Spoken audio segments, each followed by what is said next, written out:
De volta com a segunda parte, Plantão 47 especial aqui pela TV Plan. Hoje eu estou aqui com o Kessler, ele que é psicólogo e também a conselheira tutelar Andréa Benetti. E claro, com você em casa participando com a gente através do nosso WhatsApp e também do Facebook aqui da TV Plan. Bom, no último bloco nós destacamos aqui uma fala, né, da delegada doutora Maria Cecília, que é responsável pelo caso da Ana Lívia. Esse caso que chocou, na verdade, não só Poços de Caldas, a região toda, o país todo, muitas pessoas, né, tiveram acesso às redes sociais e, de certa forma, Kessler, as pessoas ficam revoltadas.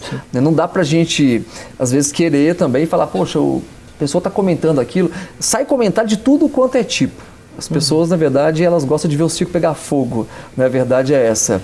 Mas tem que saber separar, né, o sério do boato, principalmente, que é importante. E aí tem uma coisa que é histórico, da violência contra a criança. Assim, a primeira vez, assim, vamos pensar em relatos históricos, a primeira vez que foi relatado uma necrópsia de violência contra a criança foi em 1860, tá? Com politraumatismo. Em 1962 foi a primeira vez que teve uma nomeação para isso, que é a síndrome dos maus tratos. Então, se a gente for pensar que todo esse movimento de responsabilização da violência e dos maus tratos contra as crianças e até mesmo da proteção a essas crianças, beira o século XX, XXI no Brasil, e o primeiro caso onde os pais foram responsabilizados pela morte de uma criança, que é a Mariellen, foi no final do século XIX. É muito recente. É muito recente. É muito recente. Então, pensar tudo isso, assim, e colocar que a violência contra as crianças era algo normal, e ainda hoje o é, por algumas frases sociais de que ela precisa de palmada, faltou apanhar. Então, essas frases são frases comuns hoje, não são frases assim, nossa, assim, para nós... Isso não acabou ainda, não, né? Isso não acabou ainda. Isso tem um ranço histórico ainda, da ideia de que a palmada, aspas, a violência, resolve o mau comportamento. Então, isso ainda é muito comum, isso ainda é muito comum de se ouvir, tá? Então, existe sim uma comoção e realmente a gente conversando muito sobre isso, e aí como profissional dói, sim, é uma coisa que a gente conversou muito com o pessoal do conselho, assim, a dor da família, da sociedade, como profissional, a dor é imensa, mas o luto é curto. O luto tem que ser curto, porque tem um monte de outras crianças passando por isso, um monte de outras mulheres passando por esse processo de violência. Então o luto para nós é quase que um luto engasgado. Dói, mas vamos embora. Tem a gente casos, precisa fazer mais coisa. Tem casos que nem chegam ao conselho tutelar também. Tem. A maioria, que é muito grave. Não chega. 10% são denunciados que a gente estima. 10%? Muito pouco. É pouquíssimo. É porque também criou-se um entendimento que é tudo só o conselho vai resolver. E aí, assim, ou sempre vilão ou sempre herói, né? Então, que são pessoas que vão chegar ali e resolver todo um cenário de violência e conseguir atuar em todos os casos. E o ECA é muito claro quando ele fala, que eu acho que o Kessler já citou, né, que é toda a sociedade, a comunidade responsável por preservar direitos da criança. Então, se eu estou vendo uma criança apanhando, sofrendo violência, eu sou, sim, responsável e obrigada a ir lá e proteger, né? Teve uma escola recentemente que fechou o portão com a adolescente para dentro porque ela estava sendo agredida pela família, deixou a família lá de fora e acionou o conselho, falou, não vai entrar. Mas isso é raríssimo da gente conseguir ver. Fez o papel dele, assumiu, falou, não vai entrar aqui. O papel da escola foi importantíssimo. Importantíssimo, fundamental. Essa adolescente já tinha sido espancada um dia antes e o assistente social falou, não vai entrar. Ela falou, vou acionar a polícia, pode acionar. Não vai entrar enquanto o conselho não chegar aqui. E a polícia fez o papel dela também. Sim, a polícia militar acho que nem deu tempo de ir, o conselho chegou e conseguiu... E aí teve que acionar mesmo o pai, né? Então, assim, é responsabilidade de todo mundo. Imagina se na ocasião o Instituto deixa para o Conselho resolver sozinho, né? O que a gente teria? Teria mais um caso de agressão grave ali. Então, é todo mundo, tem que estar implicado nisso, né? E a gente precisa construir isso diariamente. Eu sempre falo isso toda vez, né? Dá trabalho. Então, construir uma sociedade sem violência depende de todo mundo, não depende só do Conselho, só da política de promoção social, né? Quem vai dar conta disso? Então, é também uma população que condena muito a ação do Conselho quando a gente fala não pode bater, nem uma palmada, nenhuma. Há pouco tempo teve numa reportagem, né? O jornalista falou, mas por que não pode bater em criança? Muito assustado. O próprio jornalista indagando isso. Eu falei, porque não pode bater em ninguém. Desse jeito, se eu não posso bater em um adulto. Peraí, o jornalista perguntou pra você isso? Sim, você e muito assustado. Você ouviu isso de um colega de profissão? Por quê? Mas como assim? Não pode bater em nada, nenhuma palmada? Não, por que não? Porque não pode bater em nenhuma pessoa. Então, a inviolabilidade do corpo da criança... Nós não somos movidos à violência, a gente não tem que aprender através da violência. Mas a criança é objetificada. Eu entendo que ela é minha, né? Eu faço o que eu quero com o meu filho. Não tem nada ali dentro. O filho é meu, eu que sei, não é o conselho que manda, né? Assim, na hora... Sim. Então, isso a gente trabalha todo dia para combater. Você já ouviu isso de alguém, André? Todo dia. O filho é meu, eu faço o que eu quiser com ele. Sim, né? E ninguém traz as coisas aqui para eu cuidar, né? E então tem essa questão que o Kessler também tocou de ser muito privado, é um âmbito privado. Eu entendo que aqui dentro da minha casa eu faço o que eu quero. A intervenção do Estado e do Conselho, que é a comunidade ali, é difícil, né? E a gente faz na medida do que a gente, às vezes, tendo que acionar a polícia. A gente precisa entrar para verificar como é que tá a criança. E aí, às vezes, tem que acionar a polícia para entrar. Gente, existem outros métodos para educar as crianças, né? Longe disso, né? De palmadas, pelo amor de Deus. Olha, daqui a pouco eu vou reproduzir aqui, eu faço questão, e eu quero ser fiel até mesmo ao texto, eu vou até ler o texto aqui, né? De uma das partes da fala da delegada, eu gostaria da opinião dos nossos convidados aqui e da sua também. Mas antes eu vou falar aqui da Oralci Implantes. Você que está assistindo o Plantão 47, tem uma condição diferenciada para você que ligar agora na Oralci Implantes no 35 3114 0300. Você que quer fazer um tratamento odontológico de qualidade, quer mudar o seu sorriso, você que usa dentaduras, você que usa ponte móvel, só passou do tempo, né, gente? Liga agora no 35 3114 0300 e fala com a equipe da Oralci Implantes. São mais de 300 clínicas espalhadas pelo país e Poços de Caldas agora foi presenteada com essa clínica maravilhosa. São mais de 500 metros quadrados de estrutura, todo o processo, todo o tratamento é feito ali, dentro da clínica. Tem até anestesista, gente, é muito profissional, vale a pena, tá? 35 3114 0300, Oralci Implantes é mais uma grande parceira aqui do Plantão. Fala que assistiu no Plantão, que tem uma condição diferenciada para você. Olha, eu vou ler aqui, porque eu quero ser bem fiel na reprodução desse texto aqui, que nada mais é que a fala, né, da delegada, a doutora Maria Cecília. Olha só, ela destacou que a mãe da Ana Lívia, né, a Letícia Lopes Fonseca, o que a mãe disse no depoimento? Olha só, gente, que na quinta-feira de manhã, né, por volta das 8h30 da manhã, ela acordou com os gritos da criança, né, e se deparou com o padrasto colocando a menina embaixo do chuveiro, né? Segundo ela, com água fria. Ele colocou a garota, né, na água fria de manhã. Só lembrando que nós estamos nesse período de frio aqui na cidade, né? E água fria, e que a Ana Lívia já estava bastante machucada, mas segundo a mãe ainda consciente. Depois de colocar a filha na cama, a Letícia contou que a menina perdeu a consciência e que chegou a vomitar e a urinar sangue. Nem mesmo assim ela procurou ajuda médica e nem acionou a polícia, né? Agora, tem uma investigação também que nós vamos tocar depois com relação, né, à suspeita da menina ter sofrido abuso sexual. É muito sério isso, por isso que a mãe foi indiciada também, né, com a prática de homicídio também. Ô, Andréia, e aí a pergunta que não quer calar, o que faz uma mãe? Você é mãe, né? Você vê que teu filho não está bem e você deixa ele ali o dia todo, né? O que passava pela cabeça dessa garota, gente? O cenário é tão monstruoso, né, que a gente analisar depois é muito complicado. É muita frieza. Eu fiquei, sem brincadeira, pelo menos uns 3 dias em muito choque. Porque os detalhes começam a chegar no conselho de forma muito dura, né? A conselheira que acompanhou no hospital, ela chorou o tempo todo, conversou com o colegiado o tempo todo. Então, a gente como ser humano, mãe, tudo, sofre imensamente, né? Não só com esse caso, mas esse caso especificamente marca muito, né?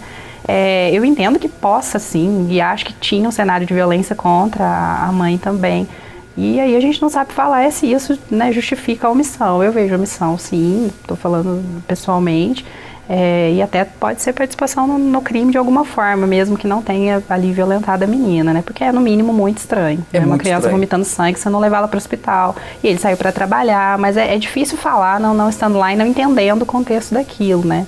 Porque a gente lembra que a primeira vez que a gente atuou também teve muita dificuldade de entrar na casa, né? Vocês tiveram essa dificuldade? O Christopher foi muito reticente de entrar, ele discutiu com a conselheira por telefone. Chegou a bater boca com ela por telefone, com a isso? conselheira. Então, quem deixou entrar na minha casa, e isso é bastante, mas é bastante comum acontecer quando tem um cenário de violência instalado. É meio que o território ali Sim.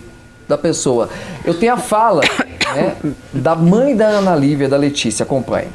A gente só quer justiça, a gente só pede justiça. E o sentimento nesse momento é de não dá para conformar com uma situação. Não dá, é muita dor, né? Não dá para conformar.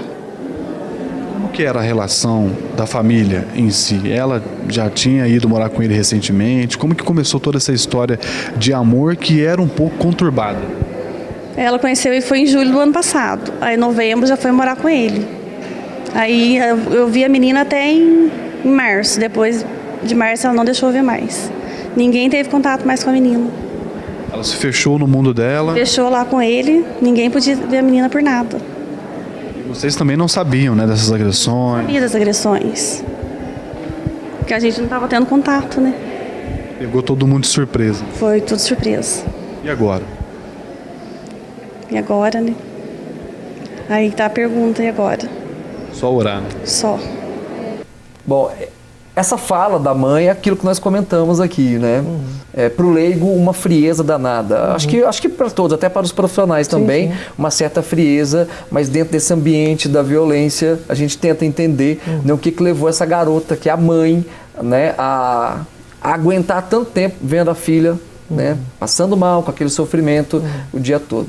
Muito triste isso. Até a própria fala da mãe é uma fala embotada, né? Ela não demonstra nem de uma forma a alegria, felicidade ou tristeza. Parece que é ela embotada, perfeito.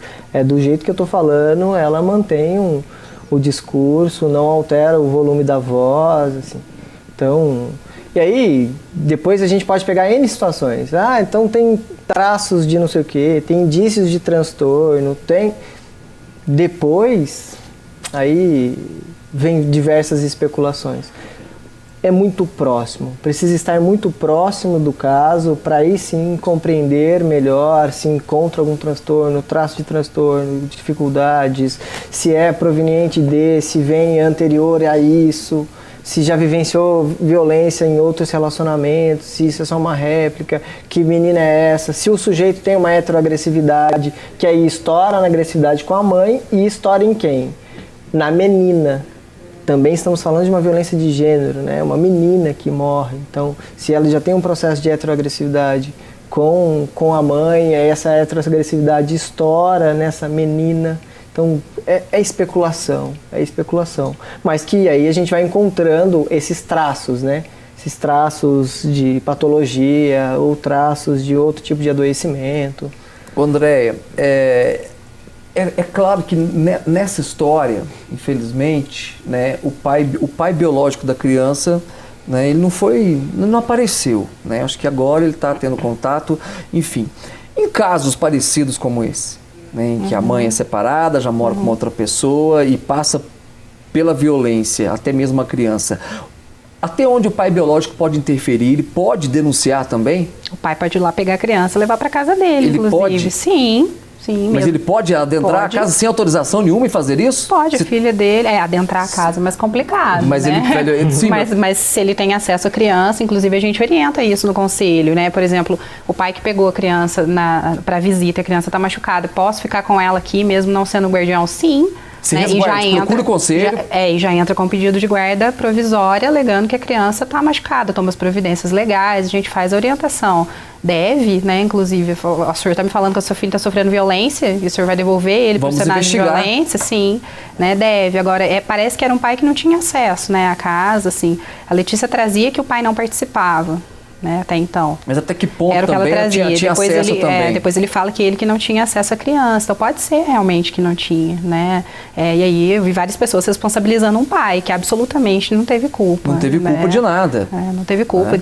Inclusive, parece também tinha acionado já a justiça, não sei se tinha, né? Mas para a guarda a gente ouviu falar que os dois lados estavam, né? Tanto a avó materna quanto a paterna. Então é bastante complicado.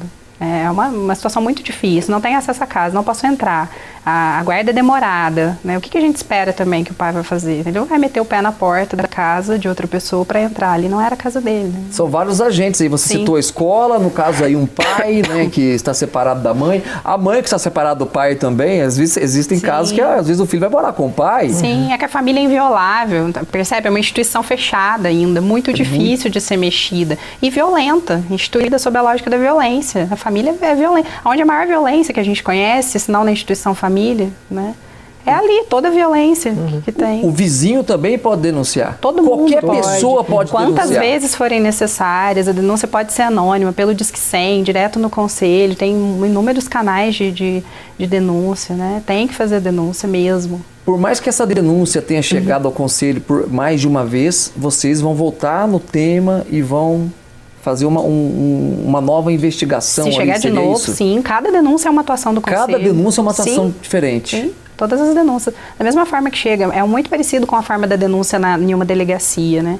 Cada vez a gente abre uma denúncia com outro protocolo e toda vez é verificado.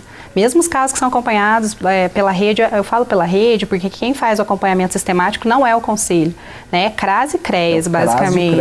É promoção social, nesses casos de vulnerabilidade social. Então, ainda que seja uma família muito acompanhada, hoje teve uma denúncia de uma criança que eu acompanho já há muito tempo e o CRAS acompanha também e é de violência.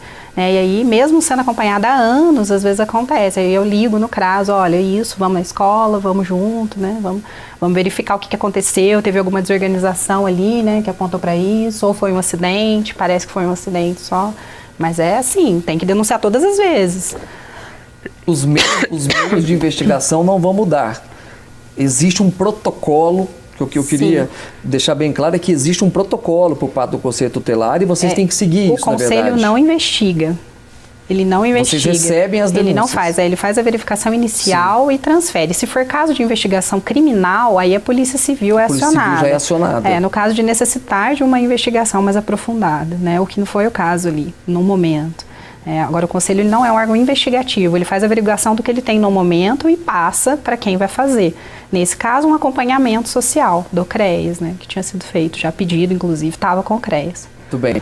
Olha só, a segunda-feira é a segunda-feira do aposentado na Drogaria Americana. É isso mesmo, tem segunda-feira do aposentado na Drogaria Americana nos 3 endereços aqui em Poços de Caldas, na Francisco Salles, na Remígio Prézia e também na Assis Figueiredo. A Drogaria Americana é sempre imbatível em medicamentos genéricos, perfumaria, suplementos. Você que faz academia, né? Ela tem muito suplemento mesmo. Passa por lá em 3 endereços, na Francisco Salles, na Remígio Prézia e na Assis Figueiredo. Drogaria Americana, a rede de farmácias do seu jeito. Estamos chegando no finalzinho desse segundo bloco. Eu quero agradecer a conselheira tutelar, Andréia Benetti, por participar mais uma vez, né, dessa edição do Plantão 47. Daqui a pouco quem vai falar com a gente é a Sandra de Fátima dos Santos, ela que também faz parte, né, do Conselho Tutelar aqui de Poços de Caldas. Andréia, mais uma vez, viu? Agradeço você. Tem portas abertas aqui no Plantão quando quiser, tá certo? Obrigada, Paulo. O Conselho Sul agradece mais uma vez, né, o espaço e a gente está à disposição também. Tá joia. A gente vai pro intervalo, daqui a pouco a Sandra é a nossa convidada aqui no Plantão. Até já.